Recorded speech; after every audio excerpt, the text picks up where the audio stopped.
एक breaking news पाहूया। Bangladeshi cricket टीमच्या भारत दौऱ्याला आदित्य ठाकरेंचाही विरोध पाहायला मिळाला। हिंदूंवर अत्याचार होत असताना बांगलादेशी क्रिकेट टीमला पायघड्या घालल्या जातात। आदित्य ठाकरे यांनी भाजपवरती हल्लाबोल केला। बांगलादेशात हिंदूंवर अत्याचार, मग त्यांच्यासोबत क्रिकेट का, असा सवाल आदित्य ठाकरेंनी उपस्थित केला।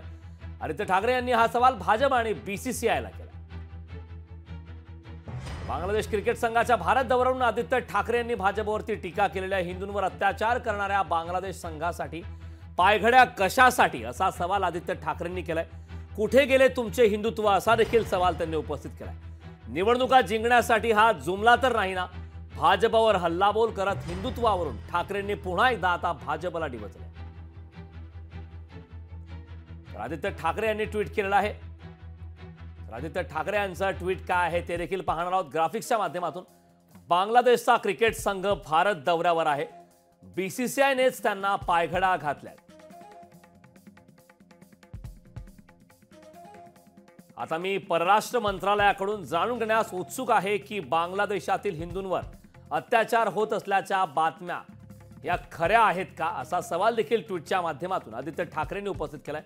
हिंदूंवर जर बांगलादेशात खरंच अत्याचार होत असतील तर केंद्र सरकार त्यांच्याच क्रिकेट संघाला पायघड्या का घालतंय, असा सवाल देखील आदित्य ठाकरे यांनी उपस्थित केलाय।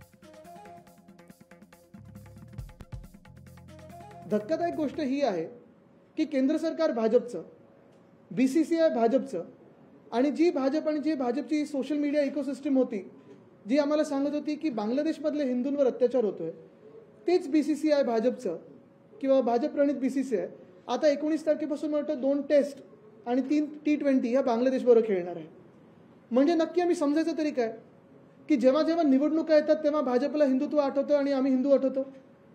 आम्ही जे हिंदू आहोत आमचा वापर फक्त निवडणुकींसाठी केला जातो भाजपकडून, असं समजायचं का? म्हणून आपल्या माध्यमातून मी MEA म्हणजे मिनिस्ट्री ऑफ एक्सटर्नल अफेअर्सना खरोखर विचारणं माझं एक कर्तव्य समजतो की गेल्या 2 महिन्यांमध्ये बांगलादेशमध्ये हिंदूंवर अत्याचार झाले आहेत की नाही आहेत, हे MEA ने आम्हाला उत्तर द्यावं। लोकशाही मराठी ऐका, पहा, जागरूक रहा।